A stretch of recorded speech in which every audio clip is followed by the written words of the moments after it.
Yes, yes, we live. We live for another one and another one. Welcome, welcome, ladies and gentlemen, to Boom, the special thing I call the big, not the big broadcast. What am I talking about, man? That's Sunday morning, that type of vibe, man. We here with Unc and Phew. Unc is gonna be, he's a little under the weather today, so I'm gonna run it. You know what I mean? You're here with Phew. And we're gonna talk, man. We're gonna talk. Welcome to the live stream, man. Shouts out to everybody who's watching right now on the replay, man. I want y'all to slap a like on this video as you walk in, as you come in. Sorry for the little bit of delay, but we in this. We in there. We in here. We about to run it. About to kill it. About to have a good time on this Sunday morning as we talk football, as we talk big, big football. And I gotta start off with the headline, bro. I gotta start off with the headline: Bill Belichick versus Mike Tomlin. Man. Bill Belichick versus Mike Tomlin. We're talking about the Pittsburgh Steelers and the Pats, especially on that game. Surprisingly good game that we saw Thursday night. Of you know what I mean, the Pats versus the Steelers. Man, we saw a game 21 to 21-18, where I'm just gonna keep it real with you. I was shocked. I was shocked by what I saw. I was shocked with what I saw because in my mind I'm thinking, damn, really? Really? This what's going on? Of all teams, the New England Patriots won that game. I was like, what the hell is going on here? And this is a team that didn't even score a point last week, man. Last week, the New England Patriots didn't even put up one. They didn't even put up one against the Chargers. But anyways, man, we saw a surprisingly good game. And for me, it made me think, what is going on with these two teams, bro? For me, like I say, y'all know me, I'm a Ravens fan. Okay? Fan of the Baltimore Ravens. But watching the Steelers drop this many games, man, it's weird to see because the Steelers are not an organization that usually is this bad, especially offensively. Right now, Unc would be great to be in the segment because he's a diehard Steelers fan. But the Steelers have lost two games in a row. Right now, they are, I believe, third place in the I'm saying, AFC North. Browns are on over them. They have a 7-5 record, I believe, 7-6 record right now. At least that's how it's looking. And they're not looking like the type of team that can actually do damage. That can actually make some shake. You feel me? I'm absolutely surprised. I'm absolutely shocked by this. It is what it is. You know what I mean? By the way, shouts out to Christine St. Clair for joining the membership, man, being a YouTube member. Shouts out to that. We appreciate that on this side. But this game specifically, where the Steelers lost, and you know what makes it worse though? Because when you look at the Steelers, they're a team that's known obviously for their defense in the running game and having competent, not amazing quarterback play. You know what I mean? We're talking about Terry Bradshaw and Ben Roethlisberger are the best quarterbacks in their entire history and lineage, right? But they had a lot of times within the Steelers organization and the whole Steelers history where they, you know, where in general they didn't have good quarterback play, especially look in the 90s, right? The early 2000s before Big Ben got there. You know what I mean? They had some quarterbacks like Cordell Patterson or something. Not Cordell Patterson, but one of those quarterbacks from the Colorado days, right? They had a lot of players who were not, you know what I mean, who were not really superstars or really stars in general. They weren't the type of guys who would take the top off or just run the entire team. So when you see a guy like Mitch Trubisky on the center, you're like, damn. You know what I mean? Kenny Pickett had some flashes over the season, but it was not consistent. And now they're going back to Mitch Trubisky. Man, Mitch Trubisky should not even be on the NFL roster right now. All right. Now I'm looking up at the stats right now. You had Mitch actually lead his team in rushing, 8 rushes for 30 yards, a rushing touchdown. It was clutch when he got that touchdown. Najee Harris, disappointing yet again. You know what I mean? 12 carries, 20 yards. You know what I mean? No touchdowns. Jalen Warren, he didn't have a big game either. 7 carries, 11 yards. The receivers weren't doing much either to help. But I'm telling you, the Patriots surprisingly had a more dominant, more aggressive defense, and their run game was more elite. You look at it, Zeke Elliott. Zeke Elliott had 22 carries, 63 yards. Pretty good. Pretty good. You know what I mean? Ramondre Stevenson is out. So at that point, you have, Zeke as your lead back. Zeke looked like prime Zeke, man. Zeke had seven catches, 72 yards, 4 touchdowns. So you had, an offensive weapon that was going crazy. I mean, Juju Smith Schuster had a revenge game, 4 catches, 90 yards. So, what's been happening in the past 2 weeks, I've noticed, because the Steelers also lost to the Arizona Cardinals. It was like 24-10. It was a beatdown. You have a team in the Steelers, in my estimation, that doesn't care as much, especially on the offensive side of the football. They are not playing with fire, they are not playing with any type of desire to win. You feel me? And when a team doesn't have that desire or that fire to really, really win, or even have that passion or even have that drive, I hate to say it, bro, it starts from the top. It starts from the top. And that's why I named this podcast, right? Belichick versus Tomlin, whose legacy is suffering the most, right? We started a few viral videos of, Deontay Johnson. I think that's the receiver for the Steelers. We had videos of Deontay Johnson not even trying to push or try to get a block for one of his teammates who got a fumble recovery or like something like that. We saw bad effort plays from Deontay Johnson, right? George Pickens, there's been rumors that he's frustrated and mad with the Steelers organization, right? We've seen it multiple times now where players on the offensive side of the ball is not reaching their potential or they're not even trying to reach their potential. In general, what they're doing is they're going through the motions. Okay? And those are facts. And then at the same time, you know what I mean? You look at Belichick and the Patriots, same thing. Players are going through the motions. These players are not playing with any kind of drive or fire or any kind of passion, right? And when you have players who are not willing to do that, who are not willing to go above and beyond, it's like, bruh, why? Why? And then you have to question the coaching. Now, look, I'll give the Steelers this, though. At least they fired Matt Canada, but Matt Canada is not the problem. Mike Canada is not the problem. I'm gonna show you again who's the problem with the Steelers organization, and I'm gonna show you right now on the screen. By the way, like the video on y'all way in, man. Do what you gotta do. He's the problem, y'all. And I know Unc would argue with me, but this dude is the problem with the Steelers organization, man. See, when we look at teams like the Baltimore Ravens, they're killing it right now. I'm biased, man. I'm gonna talk my ish. You know what I mean? Number one in the NFC North, AFC North. You know what I mean? I think right now with the number one seed, it's either us or Miami. Doesn't matter. You know what I mean? It starts at the head, fam. It starts with John Harbaugh. John Harbaugh has made a great program.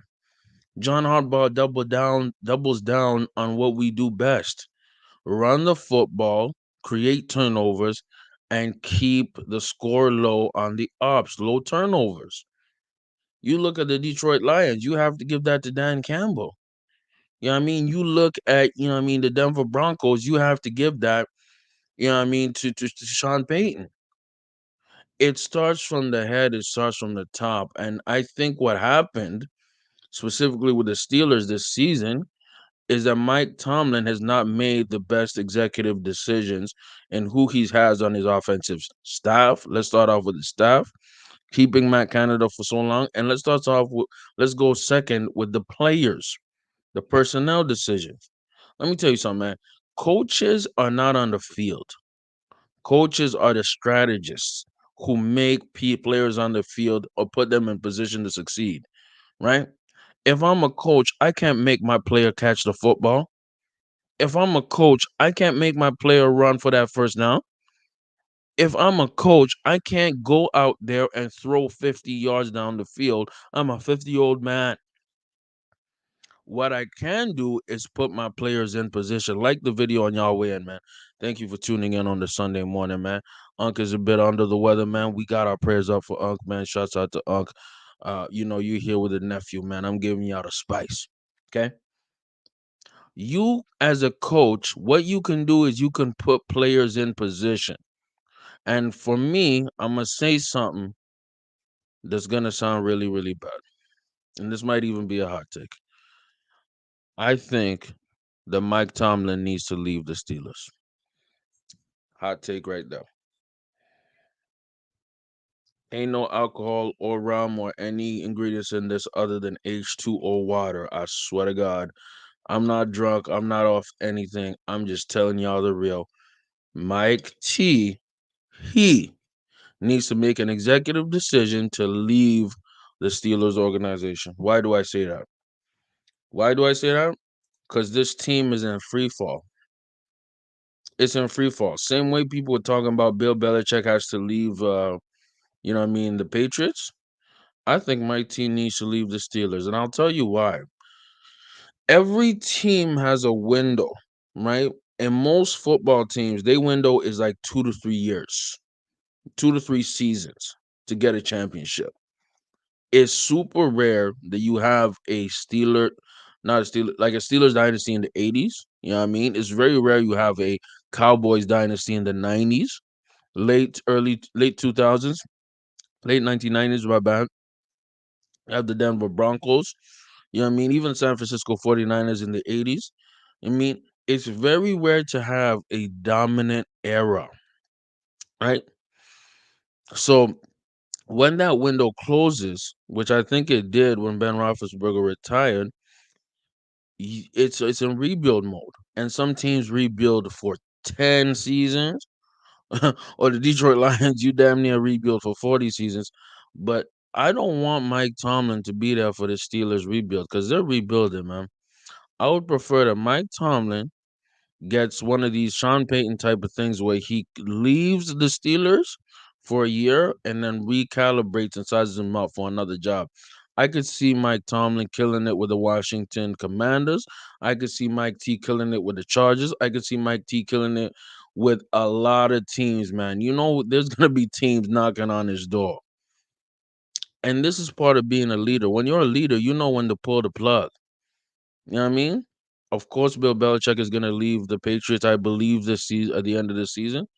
But Mike Tomlin's legacy is hurting real bad because of this season. And for me, I'm saying Mike Tomlin should request a trade or he should leave the Steelers for another team because this is in free fall and this is a rebuild. It's low key. It's been a rebuild for the Steelers for the past three or four seasons, bro. We're in season 4 of the rebuild, and it's looking really bad. At a 7-2 record, 7-6 record, I'm not feeling it, bro. I am not feeling it. But what I am also not feeling is the Niners. Actually, you know what? I'm hesitant about that because we talked about this, right? We did talk about the Niners being the best team in football, right? We talked about that. But the Niners, what they did to Philly, what they did to Philly was criminal, bro. It was so bad. It was so bad. What the Niners did to Philly by smacking them 42-19 was crazy. It was a smacking, bro. And it was personal, really. If we really look at it as personal, man, let's look at the stats together, man. Brock Purdy, 314 yards, 4 touchdowns. McCaffrey, 17 carries, 39 yards, 1 touchdown. You had Debo who ran the game, 4 carries, 116 with 2 touchdowns. Let's see what Debo did in the running game, too, man. 3 carries, only 222 yards, but also a touchdown. It was murder. Let me repeat what I just said. It was murder. Let me tell you something. The last five possessions by the Niners offense resulted in touchdowns. That's how much of a spanking they were putting on boys, man. By the way, like the video in your way in, man. Also share this broadcast. Get in the comments. Let me know what y'all think. I appreciate y'all for spending this Sunday morning with me, man. We going to church. We're going to football church. Praise the Lord. It was so bad. And me and Unc, we talked about this last weekend where it could be the Eagles were due for a game like this because the Eagles were. I mentioned this specifically that the Eagles were barely scraping out wins, and they reminded me heavily of the Minnesota Vikings of last year. Now, if you remember the Vikings, what they were doing is that they were winning games with one possessions left. You know what I mean? Winning games with a game-winning field goal. Winning games that, in all reality, they should have lost. They should have lost. Look at the Eagles this year. Eagles have been winning games they should have lost. Like, y'all think I'm playing. They should have lost that game against the Bills. They should have lost that game against the Commanders. It was even tight when they played against the Chiefs. There's been a lot of games that the Eagles won last minute and just being well coached and having that fire and having especially who personally I believe is going to be the MVP, Jalen Hurts, somehow win games. Now, why did they lose? Why did the Niners lose the not be in the Super Bowl last year? Well, it's very clear, very simple. They were down to their third quarterback, and Christian McCaffrey was throwing the football. You know what I mean? Brock Purdy was hurt. You know what I mean? Their backup got hurt. You had a situation where you had your running back, your all pro running back, throwing the football. That's not how football works. That's not how the sport works. You know what I mean? So, what happened after that game, after the smacking, 42-19, people were starting to say Brock Purdy is now the MVP. Now, we've talked about this on this podcast endlessly. We've talked about how they should separate the award from not just being a MVP award. They should differentiate it, bro. They should differentiate it because let me break it down for you. The quarterback play, like I've said, and this is not even a hot take by me, it's just something that I've noticed. You know what I mean? Uh Coach Brown from Last Chance U said this, and it really brightened my mind to it and made me understand quarterback play is at an all-time low in the NFL, right? What do I mean by that? I'm saying that the era of Tom Brady, Peyton Manning, Aaron Rodgers, Drew Brees, you know what I mean? Even players like Mike Vick, you know what I mean? That era of Philip Rivers, you know what I mean? That era of quarterback play, you know what I mean? Even around the tail end, you're talking about, Matt Ryan, you know what I mean? Joe Flacco in the playoffs. The stand in the pocket quarterback and dissect defenses and being able to read in the pocket and use your mind a lot in the game, that era of quarterback play, of elite quarterback play, I think that it's kind of missing in this game a lot. And that's diminished the level of quarterbacking right now. Now, why do I say that? I say that because you don't have players putting up insane passing numbers as much as before. And ironically, it's easier to pass in this league. You know what I mean? You see a lot of mistakes, see a lot of fumbles, you see a lot of interceptions. You could argue guys like Josh Allen.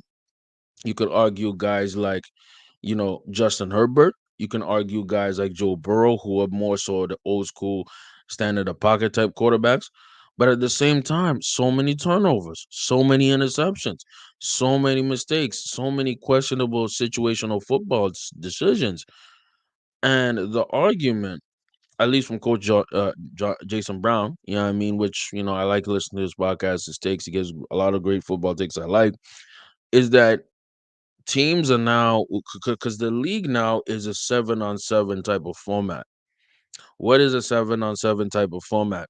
It's basically where you don't have linemen and you have a quarterback and you have receivers, right? Which would be about five receivers, a running back, which is your sixth player, and obviously your quarterback. So you have a 7-on-7 league, and then you have DBs covering those five receivers and another extra DB covering the running back in case they come out of the flat. So what I'm trying to say here is that the physicality of football has diminished, not only because due to the rules, but because there's a culture of 7-on-7 football, right? Where the quarterbacks at, like, let's say 5, 6 years old have already played a lot of touch football. I've already gotten their development, but they're not developing the skills of football, like reading, reacting, reading defenses, and being able to adjust and audible and make plays from the line of scrimmage. The intellectual part of being a quarterback. I say all that to say this. We're in a situation where the quarterbacks are not the best players on the field now. Jalen Hurts is not the best player on the Eagles. I could argue that it's Jason Kelsey. You see that brotherly shove that put tush push? It's because of Jason Kelsey and Lane Johnson. You think, of course, Jalen Hurts is amazing. He has the power and strength in his legs. But you think that thing goes without Jason Kelsey, the center, and Lane Johnson? No, it don't go. It don't go, bro. Nah, it ain't happening without those two offensive linemen, bro. Why is everybody trying that brotherly shove, tush push, and failing? Y'all don't have Lane Johnson, nigga. Y'all don't have Jason Kelsey, goofy. Okay? Jalen Hurts, of course, he makes that play even more dynamic, but he's not the best player on that offense, really. I would argue, AJ Brown is the best player on that offense, and then Jason Kelsey, and then AJ Brown, and then third is Jalen Hurts, right? And then if you look at the Niners, I can ran off three players way better than Brock Purdy, and Brock Purdy leads the league in MVP odds. The best player on the Niners is Debo Samuels, man. Debo makes that team play good and win football games. Debo is the reason, dog. Those 3-game losing streak. What? Who wasn't there? I want y'all to say it with me. Who wasn't there? Get in the comments. Type it in.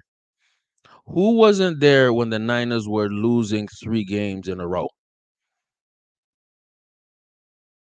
Yeah, you already know who wasn't there. And then the second best player also wasn't there. Trent Williams. I don't know why I was thinking Trent Richardson, but Trent Williams. You know what I mean?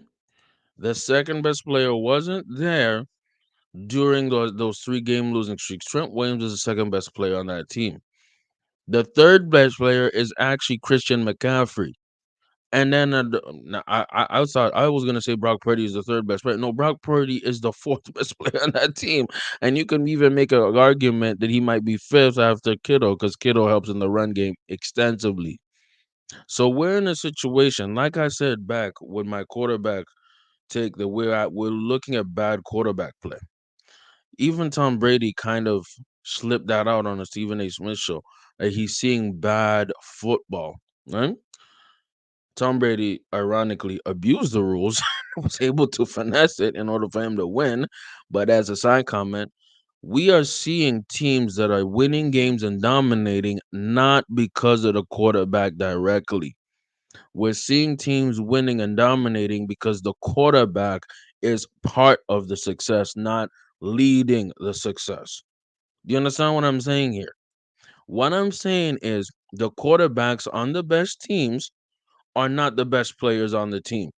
The quarterbacks on the best teams are not making errors and mistakes to lose the game because the best players on the team are not the quarterbacks.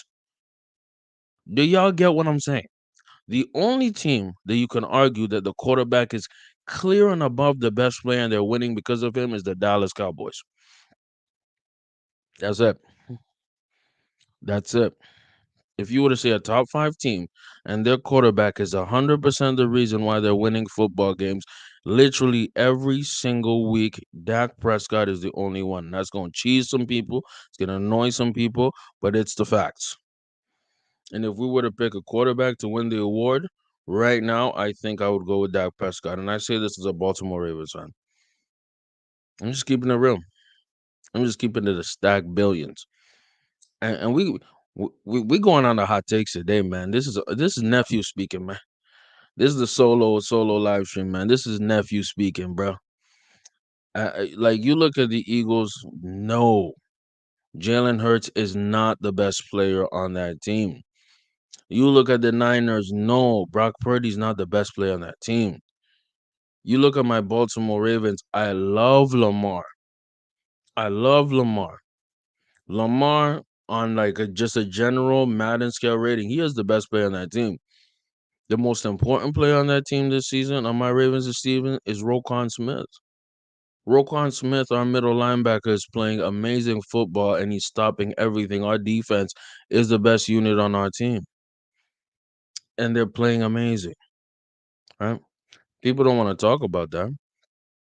But when we're talking about the quarterback topic, we have to understand that we're having an epidemic of backup quarterbacks. What do I mean by that? Right? Backup quarterbacks in this league are are actually one third, you know what I mean, of the quarterbacks playing today.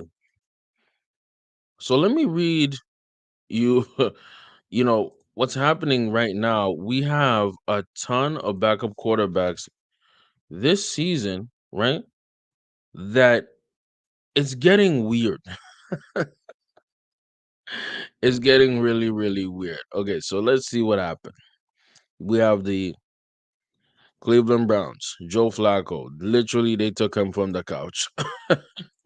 You have right now the Cincinnati Bengals, right? We're at two right now, right? We have Jake Browning playing for Joe Burrow.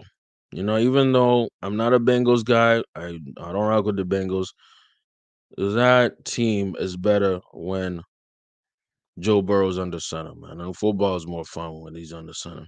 You have the Saints, right? Derek Carr got hurt last game. So now you have, I believe, Jameis Winston coming in.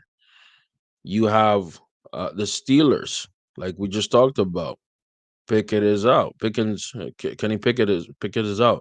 So now you have Mitch Trubisky. You have the Colts, Anthony Richardson, right? He was out early in the season, and you have Gardner Minshew, who's surprisingly leading them pretty well. You know what I mean? You have the Vikings, was team number 6. Kirk Cousins is out. They have Josh Dobbs. You know what I mean? You have the Jags, right? You have this random dude, I forget his name. Like I don't even know. Like Blaine Gabbert. Like I don't know who this dude is, but he somehow beat the Jags. Like beat I don't know which team they beat. I forgot. I don't care.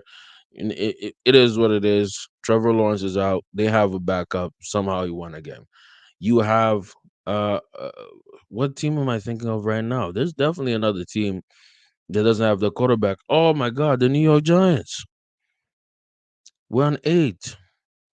We're on 8 teams that don't have their starting quarterback. Danny Dimes is not even playing. Not even if like he can make a difference.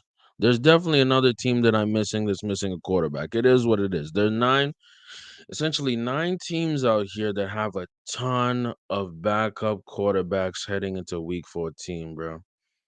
And this is where it goes back to what I was saying, man. We are in a 7-on-7 era, a flag football era, right?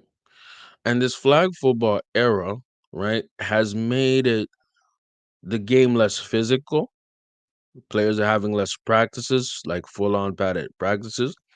So the calloused muscle is not there. So you have a situation where players, specifically quarterbacks, they're not used to getting hit hard, man.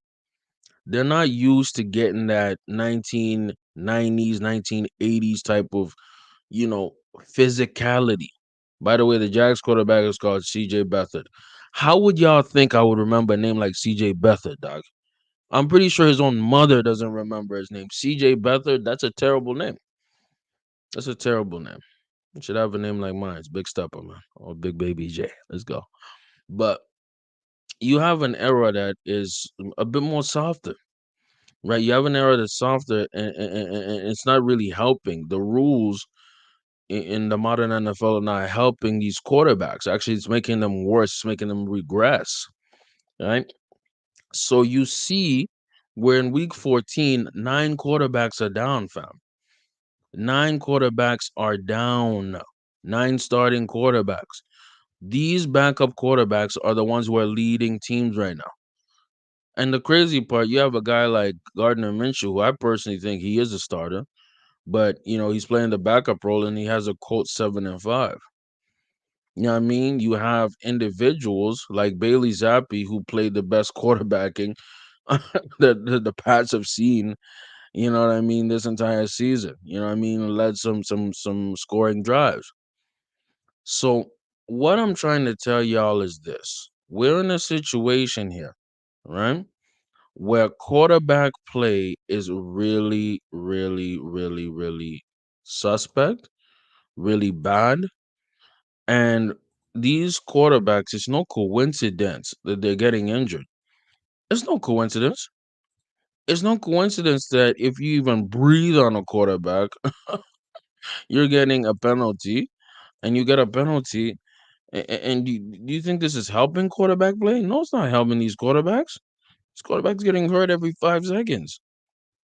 And this is what's happening in the league right now. It's not a good look. I don't like it. And it is what it is. It is what it is. When you had era like the era before, right? The early 2000s, 2000s themselves in the early 2010s, you had guys like Ben Roethlisberger. You would never see him miss a game. Now, could you argue that it was bad? Yes, you could argue that it was bad that he wasn't missing games. He was probably on all type of pain medication, doing all type of ish. You know what I mean? But at the same time, there's also an advantage to that because it calluses up your muscles and builds you to be able to go through the 17 game season. And you could even argue the fact that it is a 17-game season actually hurts these guys even more because you're adding more pressure on their body. When you play football, it's a car wreck. It's a physically demanding sport. And when you make it easier or at least a little softer for some for some guys for a specific position, guess what's gonna happen? They're gonna get hurt more often. These backup quarterbacks have to get ready to play because there's gonna be a time where we're gonna get there. We're slowly getting there.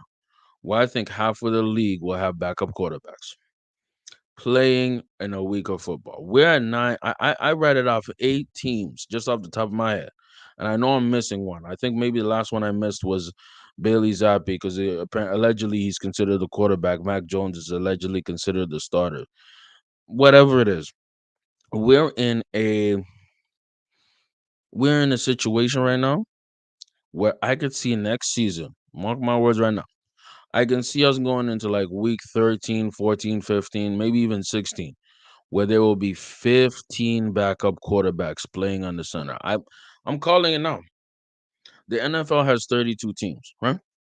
I could see a scenario where 15 quarterbacks, nearly half of the league, is backup quarterbacks. Bank it right now. Bank it right now is gonna happen. It's gonna happen. And why do I say this? Because the league has gotten softer and players are gonna get hurt more. You're gonna have a now here's the worst case scenario. This is something I don't want. You could have a quarterback by committee type of thing where you look at give you an example, look at the Cleveland Browns, right? There was an old saying that if once you have 2 quarterbacks, you have no quarterbacks. We might have to change that narrative because due to the rules and how they're enforced and how things go. Look at the Cleveland Browns. They ran through 4 quarterbacks this season. Deshaun Watson, Fl- something. Oh my God, his name is escaping me. But we know PJ Walker was one of them, right? They have now Joe Flacco, and the fourth one who I forgot is Dorian Thompson Robinson. So this is yes, yeah, yeah, yeah, DTR. Four quarterbacks this season. We're on week 14. Four, four, bro.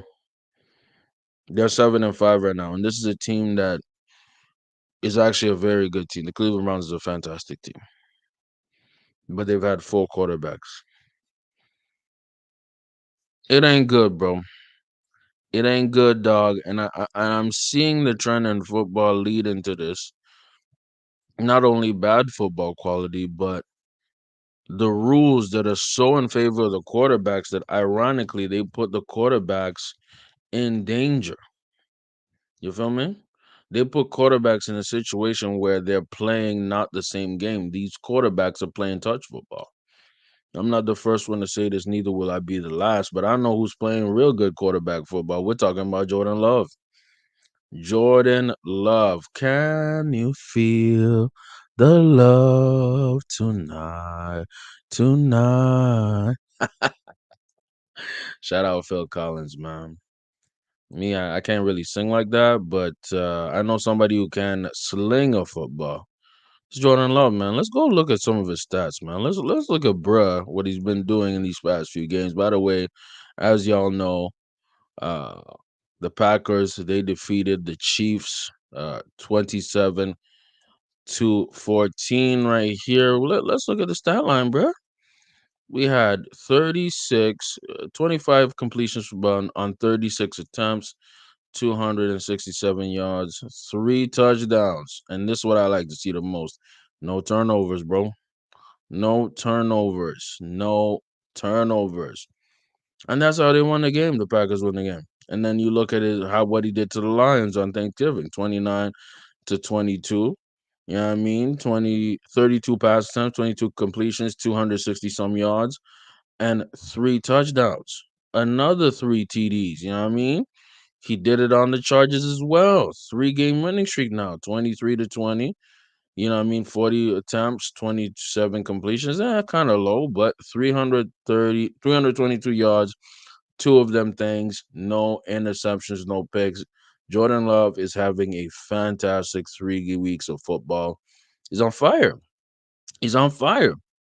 Why is he on fire? We got to give it, you know what I mean, to Matt LaFleur for being able to put him in positions. But also, I like the fact that they're really focusing on their run game, the Packers. The Packers are doing really, really good at that. They're seeing, we're going to run the ball a lot. We're going to put Jordan in positions just to go to his first, second read and not mess up. Shouts out to him. Shouts out to the Packers. The Packers are making some moves. You feel me? And here's the thing. His first year numbers as a starter are very, very close and identical to Rodgers' first years as a starter as well. So we see a future, you know what I mean, in Jordan Love. I got to give props where it's due, man. I'm not a hater, you know what I mean. But this is something like that I want to talk about. Fantasy football with Unc. Giving you y'all some advice. I'm not Unc. I don't know if y'all have noticed, but I'll give you a little bit of fantasy advice on my end. Not really advice, but like I'm gonna give props to some players who have been helping people win a lot of games, and we're gonna go through I'll go through some of them. I won't go through everything. Right? We're in a PPR league. Most regular leagues are points per reception. And let's look at some of the rankings and some of the guys who are really good, especially from the quarterback position. If you have Josh Allen, you're killing it right now. So far, heading into week 14. He's had 299.76 points. He's been killing it. Jalen Hurts is another major, major fantasy football MVP in my eyes, especially from quarterback position, 292 points, point 0.8. We love it. We love it. We love it. I'm going to share the screen. I'm going to show you where I'm getting this from. Getting this from Yahoo Fantasy Sports. And we're looking at the players who have been given the most points. Looking at quarterbacks, the leading five guys: Josh Allen, Jalen Hurts, Dak Prescott, of course, Sam Howell, that's been a surprise of the season. Sam Howell for real. CJ Stroud killing it. Look at how many points they've been giving fantasy owners. These are your top five guys going into the playoffs. If somehow you can scoop them, I doubt you can because it's definitely done. Then we look at the running back positions. You know, Unc is always talking about this. Christian McCaffrey, CMC can literally win you your league this season. Let's talk about the top five running backs in Yahoo Fantasy Sports and probably a lot of other fantasy leagues. Got Christian McCaffrey, Raheem Mostert, Travis Etienne, Derrick Henry, Brian Robinson. I think Brian Robinson's a little surprising for me. I would have thought Joe Mixon would be higher, but these five players have been really influencing games, and it correlates. You look at, San Francisco. Christian McCaffrey's leading the way. Miami, Raheem Mostert, a huge part of that offense that people don't want to acknowledge, but he is. Travis Etienne, huge part of that Jacksonville attacking offense. You know what I mean? Major reasons they won this Monday night football game. Wide receivers. So these are flex players just overall. Christian McCaffrey, obviously, on top of that list. Tool, Tyreek Hill, number two on that list. 266 fantasy points, man. You know what I mean? CD Lamb, surprise. Shocker, low key. 219 points. Keenan Allen, not really a shocker, but he been killing it too. And then you have Raheem Mostert to round out the top five. I love it. I love it, man. And then you look at wide receivers, Tyreek, CD Lamb, Keenan Allen, AJ Brown, Mike Evans. I really like Mike Evans. If somehow you're not gonna find him on the waiver wire if we're talking fantasy, but these are guys that are our MVPs that are doing work. And now the tight end position has been trash this year. It's been trash. Fantasy owners know we have had trash, very, very, very bad play from tight ends this year. Okay, but apparently T.J. Hawkinson, Travis Kelsey, Sam Laporte from Detroit, George Kittle, of course, Mark Andrews on IR, injured for the rest of the season. They're saying rumors that Andrews might come back if we have a deep playoff run, but doubt it. You know what I mean? Shouts out to these tight ends. Tight ends have had a bad season this year, man. Other than Travis Kelsey, I didn't know Hawkinson was really doing it like that, but 146 points, nothing. 146. This is nothing. This is insignificant. This has been a terrible year for tight ends. But I'll say this.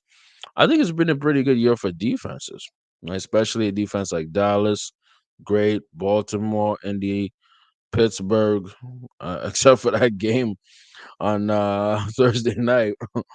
They've been pretty good. And then you obviously got Buffalo to round out the top five. So these are more so awards that we're giving out when we're talking about, I mean, when we're talking about uh, when we're talking about fantasy football awards and things and teams and situations that are really important and that are building teams, um, you know, and how fantasy football players rank. I'm not necessarily giving y'all advice. I'm just saying that these are the rankings and this is how it's looking as we go into week 14. Now, we're talking about lines and spreads. Let's touch on some lines and spreads for the week, man. I mean, let's talk about lines and spreads for the week. The game of the week for me, and probably for everybody who's a football fan, is clearly going to be the big one. You know what I mean? And when I say the big one, I'm gonna get into it right quick. It's definitely gonna be the Eagles versus it's gonna be the Eagles versus, give me a second, my people. I'm getting some technical difficulties on my end, bruh. You feel me? The big one is gonna be the Eagles versus the Dallas Cowboys, man. It's gonna be the Eagles versus the Dallas Cowboys. Let's see what the lines and spreads and what they're giving it. It's pretty even, man. It's pretty even. They're giving Dallas the favorite by a favorite of 3 points. 3 points. I would take that. I would take that in a second. Dallas is favored by 3 points. I'm taking that in a second. The over under is 51 and a half. I might take the under. I might take the under. But Dallas is favored by 3.5 points. I take it. I think Dallas they're gonna beat the Eagles and they're gonna beat them by a touchdown. I'll take that. I'll take that.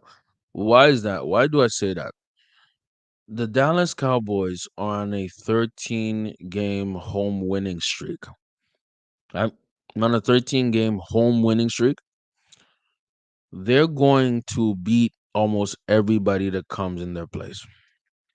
Everybody that comes in Dallas, in Arlington, Texas, they're gonna get spanked, right? And that's the only one on lines and spreads is the only one that I'm gonna cover, right? Because it's also my game of the week, so it's hitting on two metrics that I wanted to cover on the topic list. Uh, this is clearly the game of the week, man.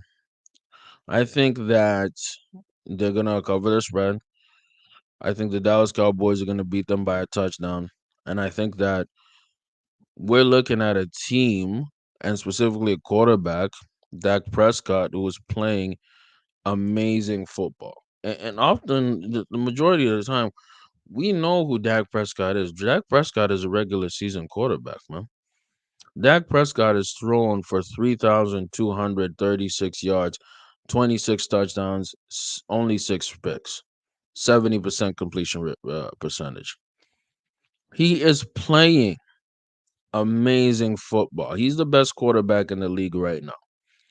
Because when I say that his play has the biggest impact on Dallas winning, that's not a joke. When you look at Dallas, right? Dallas, their running game is not there. Tony Pollard is not it. They need to have a power running back. Tony Pollard is more so a across the field type of running back. He's not running through the tackles type of running back. You know what I mean? I'm gonna make this very, very clear. Their offense, the Dallas offense goes how that goes. They're a front running team, dog. Let me repeat what I just said. The Dallas Cowboys are a front running team, front runners. What is a front runner? Front runner is a team that needs to get up the score very quick, start making, getting touchdowns in the first quarter. You know what I mean? Start scoring points, and then their defense gets confidence, and then the teams get confident. That's why you see Dallas go off and win games 35 to 10 or like 40 point games. It's because they're a front running team. The Dallas Cowboys need to put points on the board early and often, and that's why I might even this might be a blowout, man. This might be a Dallas. I hate to say this. I'm not a Dallas fan. I'm not a Dallas fanboy. Like the video, by the way, if y'all watching the replay or y'all watching it, whatever. Like the video on y'all way in. Appreciate it. Comments, whatever you like, do whatever you gotta do, man. Help get these likes up, get my engagement up, man. Grow this channel, man. Like just said in the beginning. The Dallas Cowboys, what they do is they score fast and they score often. This is going to be a blowout. I'm gonna put my it's gonna be a blowout, right? And why? Because that's one of the weaknesses of the Eagles. The Eagles don't start fast. The Eagles, you know what they do? They finish strong. That's why they have a lot of close games, but they do not start fast. And that's what the Cowboys do. They start fast and then they hold leads with their defense holding it down. It's not complicated. It's not rocket science. I'm taking the Cowboys. They're gonna cover this. You know what I mean? I'm taking the over. It's 51.1.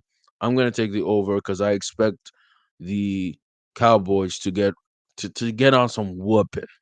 We're talking about 2 weekends in a row where the Eagles are gonna be very, very surprised by their play and are gonna be very, very shocked by what's happening. I will say this though. I hope it's a good game. I hope it's a competitive game because I don't like watching blowouts. It is what it is. It is what it is. But I will say this. As we talk about overtime, man, we're getting close to, that time of the year. We're getting close to, I'm saying, the holiday season. I want y'all to have fun, man. I want y'all to have fun. I want y'all to spend time with your family. I want y'all to congregate with your peoples. You know what I mean? I might wear a Santa hat next time. I don't know. Get in the festive spirit, man. always have fun, always cherish your people, man. You know what I mean? Because you know, even me doing this, podcast, Unc and Phew. Shouts out to Unc, man. He's a great reason that I keep on pushing. Some days I don't want to do this. Some days I don't really want to put in the extra time and the grind. But knowing that I have somebody to be accountable to, it makes me want to push, makes me want to go. Knowing that there's people out there who watch, who view, who spend even, I don't know, even 5 minutes of the stream, even y'all being here for 5 minutes. If I have one viewer, if I have two viewers, even though if I have zero viewers, I don't give a damn. I'm gonna go in, I'm gonna stream, I'm gonna put in work because there's people out there who genuinely like it. There's people out there who, find it entertaining, gives them a little bit of de-stressing, you know, in their lives. And I'm happy to entertain. I love football, as y'all can see. Talk about it for hours. I could probably do another hour if I really wanted to. But I won't, what I mean, I won't bother y'all with that. Um, I'll say this, you know what I mean? Have fun with it, man. When you talking about fantasy football, we're talking about all types of entertainment. We have fun with it. We don't take things serious. We have fun with it. And that's the best thing about Unc and Phew and any other podcast, any type of media platform I do. I try to have fun with it. It's not that serious. It's not that deep. It's all about giving y'all the best content possible, man. I appreciate y'all for tuning in. Few ran the show. You know what I mean? You know what I mean? I'm out here. And appreciate this hour that y'all gave me, man. Much love to y'all. Anybody on the replay, slap a like. Consider joining a membership. Shouts out to, I mean, Christina. She became a member. And I'm gonna do also membership only content today. I might do a membership only live stream or maybe a few videos for the members. Leave some for the back end. Slap a like on your way in, on your way out. Again, this has been Unc and Phew with the nephew running the show today.